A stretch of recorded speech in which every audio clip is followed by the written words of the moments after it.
Welcome back to my YouTube channel. Make sure to like and subscribe to the channel for more interesting stories like these. Now, let's get into today's story video. Repost. My cheating SDBXW confuses the hell out of me. I originally posted in the relationship section, but it was advised that I move it here instead. In response to my post there, I got some comments and I'd taken on board a lot of constructive advice about what I did wrong and how I might do better in the future. Aside from that, I've gotten some advice on how to deal with my wife and get to a position where we can be wonderful co-parents, but I'm still unsure of how to go about doing so. In my opinion, I'm still attempting to determine what to do next. The original article was written as follows, and as a result, I'm truly bewildered. I've read a great deal on these sites over the course of many days, yet I'm still a bit befuddled. I just found out about my SDBXW infidelity around 7 months after it happened. I had to go through all of the heartache, denial, misery, and pick-me-up attempts that were necessary. I suffered from severe depression for a long period of time. I never challenged her, but I was a total mess. She had to have been aware that I was aware, didn't you think? I believe she just didn't care, or at least that's what I believe. I was through with it all around 2 or 3 months ago. I was done with her, I was done with the marriage, and I couldn't care less about anything else. I completely ended my involvement in the relationship and started making plans for my divorce and new life. As much as I could, I attempted to avoid my wife's company by staying away from the house while she was at home. My role in the dialogue would be non-existent, and if she were to ask me a question, I would just react with yes, no, maybe, or I don't know. Is it true that even the fees of the divorce counsel were made public? She had to have realized I was checked out and getting ready to divorce since she didn't say anything. Kids even approached me and inquired about what was going on, as if they were able to discern what was going on. I even gave the infamous "we both love you" speech at a wedding. Various phrases such as "it's not your fault that grown-ups can't always be together" and similar phrases are used. She was in the room and must have overheard me chatting to the kids, don't you think? She didn't say anything and didn't raise her voice in opposition, so I perceived her silence as assent. To be more specific, I bumped into a girl I used to know in high school before I met my wife a few days ago. We'd always had a difficult dynamic in our relationship. I believe it has something to do with chemistry. Even though we were flirting and being touchy all the time, we never did anything about it. We'll call her Monica since she resembles me of the actress Monica Bellucci. When Monica and her family relocated before I had the resolve to intervene, it was something I regretted for a long time. However, I was inexperienced, self-conscious, and dumb at the time. Actually, it's been a long time since I've given much consideration to Monica. It's been a long time since I've seen her. However, the animosity that existed between us was immediately apparent when we first met, even more than I remembered, and communication was straightforward. After telling her about the difficulty with my STBXW, she graciously extended the invitation. I told her I wanted to be officially divorced before we started dating, and she agreed. Monica was certain that I would not cheat, so she provided me with her phone number and asked me to call her as soon as I completed the tasks I had been assigned. She told me that she had never married and that she was looking forward to reestablishing contact with me. I couldn't have been happier. I was obligated to approach my wife and apply for separation and divorce as a result of the incident.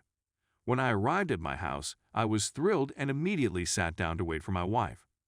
When I invited her to sit down and informed her that we needed to talk, I was honestly beaming like a loony-tongued fool. I confessed to her that I had been aware of her adultery for a long time and that I believed she was aware that I was aware. The fact that I had checked out of our relationship for the previous 3-ish months didn't appear to bother her in the least, particularly considering the fact that I had checked out of our relationship for the prior 3-ish months. Consequently, I informed her that I was ready to begin dating and move on with my life. With that, I brought my comments to a close. Don't you think it's past time for us to get a divorce now that everything has been considered? Her remark came as a huge surprise to me. She burst into tears, and it wasn't just any type of crying. Something like it had never been heard before. It sounded like a soul-cracking, furious scream. In her justifications, she begged for second chances and claimed that the affair had been completely pointless. We may be able to correct this situation if we seek counseling, etc. I was taken aback since I had anticipated her to be happy. I assured her that she didn't have to feel awful about going on a date with this particular gentleman. He is unquestionably more important to her than her family. What happens if he isn't? After all, Why did you decide to accompany him in the first place? She had to have sensed that things were going to become ugly for us at some point. She couldn't really be so naive, can she? I inquired as to if she believed we needed to repair our family or our marriage. She responded affirmatively. That would have been 7 months ago, prior to her having an affair with another man. It's too late now. The system is irreparably damaged. I was under the impression that we were having no problems in our marriage. The fact that she didn't talk to me and that I'm not a mind reader meant that I couldn't figure out what the issue was. Since the beginning of her courtship with the other person, she must have had a nagging feeling that something was wrong or that something was missing. Is there anything so horrible that just talking to me won't be enough to repair it? She couldn't have been satisfied with our children growing up in a broken household if anything had been so insufficient or inappropriate. If this is not the case, why are you doing it? I explained clearly and gently that there is no way for her to make up for the misery and suffering she has caused me over the past 7 months, and that there is no way for her to make up for the agony and suffering she has caused me over the previous 7 months. That which brought me to this state of indifference was the anguish she imposed on me in the first place.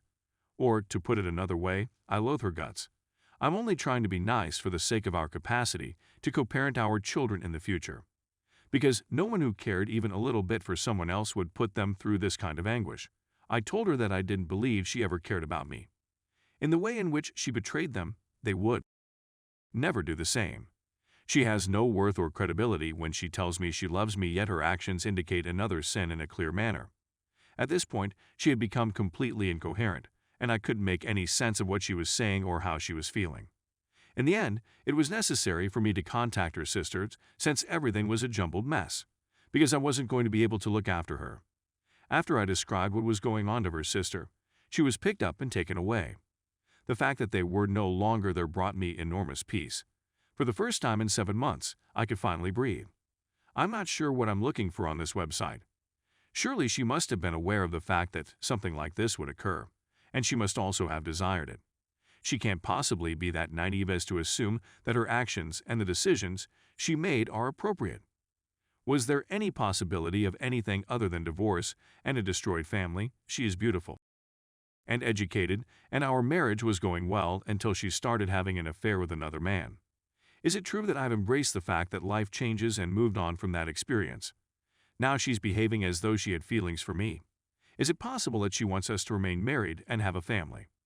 What could possibly be her motivation for being embroiled in such a huge trauma at this time in her life? What could she possibly benefit from this situation? She couldn't possibly have expected us to try to make amends at this point in time, could she? Would she be able to pull it off? Do you think this is some kind of ruse? I'm absolutely baffled as to what it is. I have a lot of evidence of her adultery, and I live in a European country, so she will not be entitled to alimony or anything like that. Is it possible that this is the case? Is she concerned that I may expose her? Is it possible that this is the case? The reason why she does this is because she wants me to feel sorry for her and hence not inform anybody about what she did.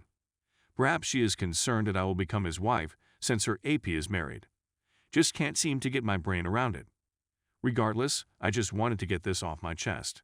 I had hoped that printing it would make more sense, but I'm still as bewildered as I was when I started my ranting spree.